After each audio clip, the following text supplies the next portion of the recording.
You want to do more than just party on the strip. 3 places that you can hike to get you out of the glitz and flare of Vegas for just a few hours. It's like eerie, but really cool.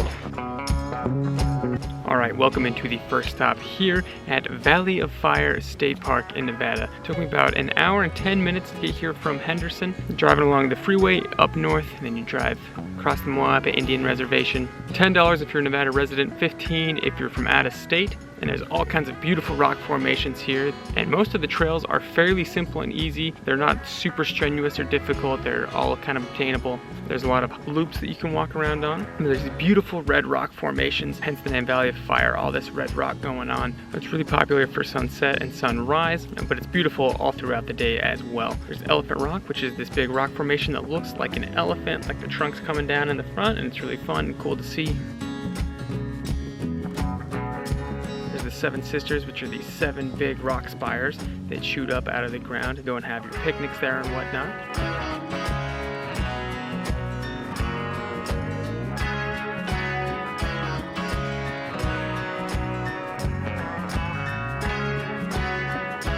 But I want to take you guys on one of the cooler hikes in this park, known as the Wave. So we'll head on over there right now.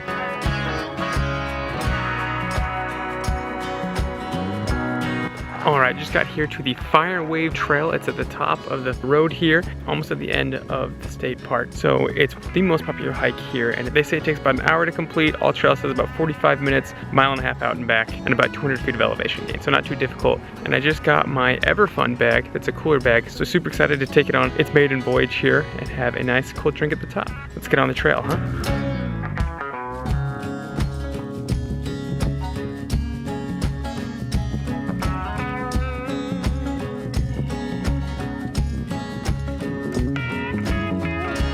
Right, and after about 10 minutes of hiking, walking, you arrive here at the Fire Wave, and it is fun, it's cool. You get all the white and red mixed in. It looks like a bunch of melted ice cream, chocolate and vanilla, like stacked on top of each other, just melting in a bowl, which is fun when you come here in the summer and you feel that heat and it looks like everything's melting. But yeah, only about 10 minutes, not super difficult at all.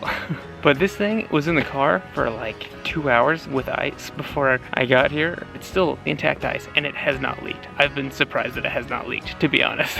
I'm super surprised. I had this on my back the whole time and I loaded it up with ice and drinks, and so it was a little heavy, but the padded straps were super comfortable, worked great like the whole time. Supposed to keep things cool for 20 hours for under 50 bucks, dude. This was pretty sweet. Got my drinks in here, all these different pockets, man. I couldn't bring my regular camera bag because I was using this today, so there's a whole pouch in here that has all my camera gear, fits in there. There's another little pouch in here, and those are separate from the cooler, so they're not super iced like everything else. And then there is this cool pocket over here. I've never seen a pocket like this, but you can put in, and I brought 2 ginger beers along with me. You can see the installation in here. That's pretty cool. But on the other side, there is a little bottle opener.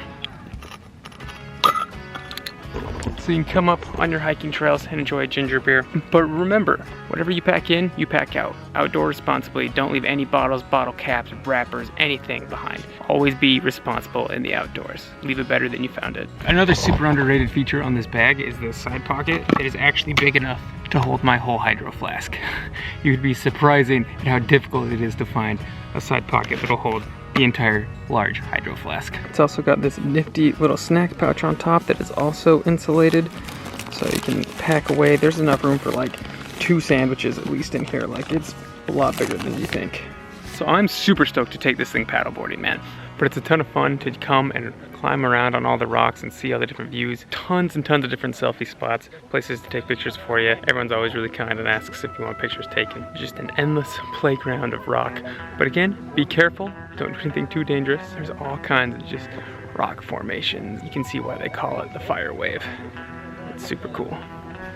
But then if you keep moving along, there's the 7 Wonders Trail. It's a bit more strenuous, it says, but it's a lot of fun. You get into some kind of slot canyon looking stuff.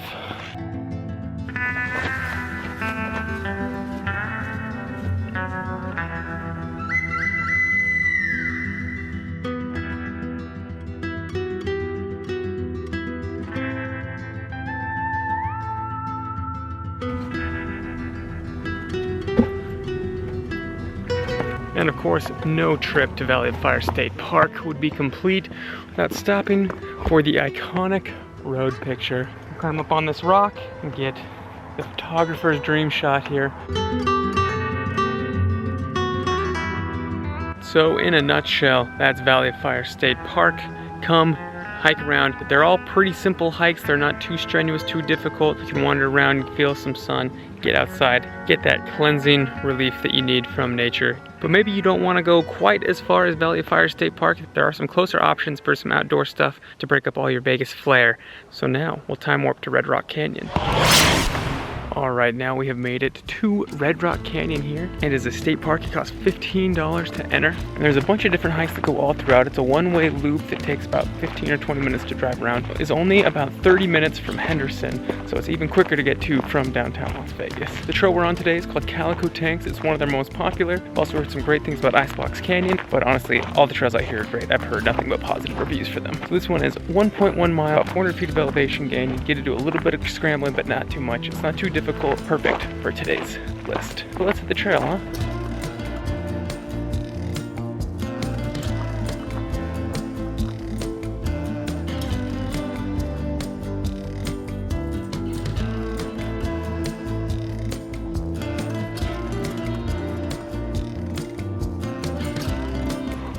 Proof that it gets cold in Vegas.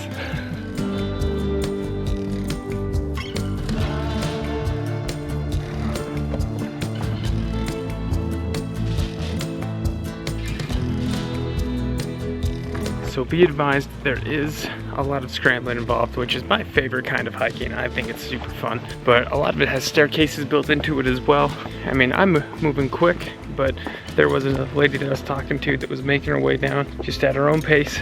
And she said, well, when you're 80, you gotta do what you gotta do. She's out here doing it, so don't let it scare you.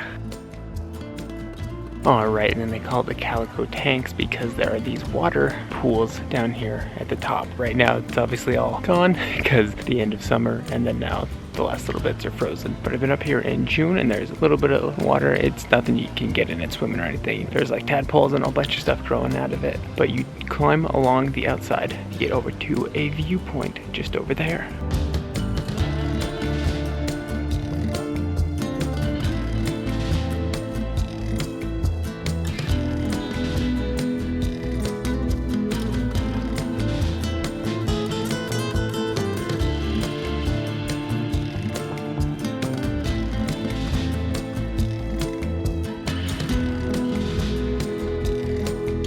After you traverse that sidewall, you get up over here and there's beautiful views of the Las Vegas Valley behind. You can climb on some more rocks and get some different angles and views. There's a bunch of people here right now, so it's super popular. There's people climbing up and over and around. It's a good time. So my Garmin clocked 1.25 miles, so a mile and a half. And overall, pretty good. It took me about 40 minutes to get up here, but I moved pretty quickly. There's a bunch more hikes here, so you can check out all kinds of things. So you can go down into the Calico Hills and whatnot. So definitely check it out, get a map, and see what you want to do. But add Red Rock Canyon to your list.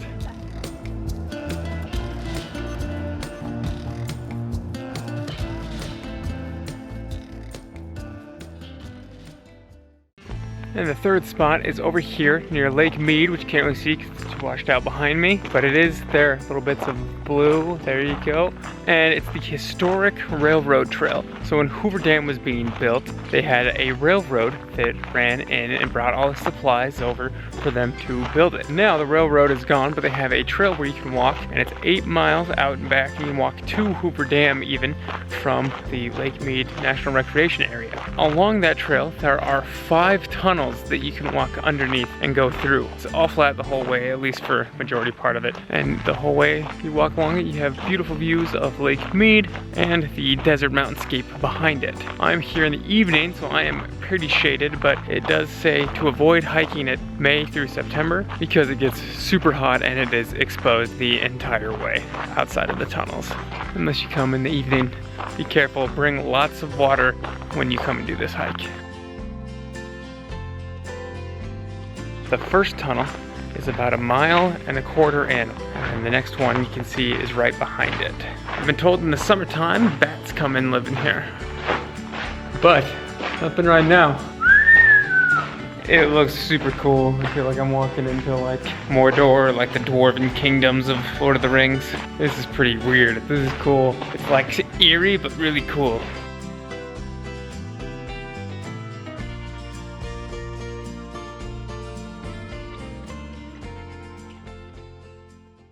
And along the trail, they have plenty of these nice little benches that you can sit down in. These tunnels are pretty cool, man. I had a lot of fun walking through them. I was whistling and whatnot. It really does make you feel like you're in like Lord of the Rings, Dwarven, Moria hole. But some cool history, and you can take it the whole way. I decided not to just because I want to hang out and relax, you know, just chill, do whatever you want to do. So those are the 3 places I had for you in this video. We went out a little bit further, about an hour and a half-ish, to Valley of Fire State Park. There's a lot of fun there. Some pretty fairly easy hiking. And then 2, we went out to Red Rock Canyon.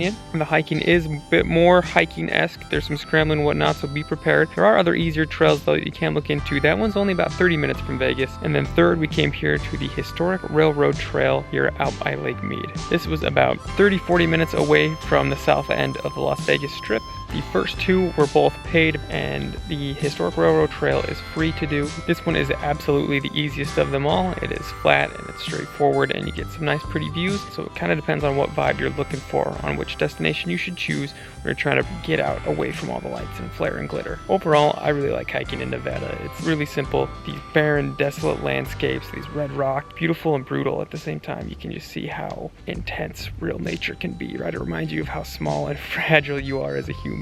But once again, I want to remind you guys, the Everfun bag was super awesome if you're looking to take drinks and whatnot out on the trail. Honestly, it outperformed what I was thinking it was going to do. It did not leak. It had carried a ton of cans. I'm excited to take it out on the paddleboard this summer, like I said. So if you guys are interested in getting one of those, I will put a link in the description below where you can get one yourself. I also have Amazon links for all my other hiking gear, cameras, stuff like that as well, so make sure you check that on out. This week's video is sponsored to none other than Joan Pfau. Thank you so much for your kind, generous graduation offering and donation to the channel. It is very much appreciated. Love you so much. Thank you for all your support over the years and through this new endeavor. Remember, you are capable of accomplishing all your dreams. Don't let anything hold you back. Get out there, go create the world.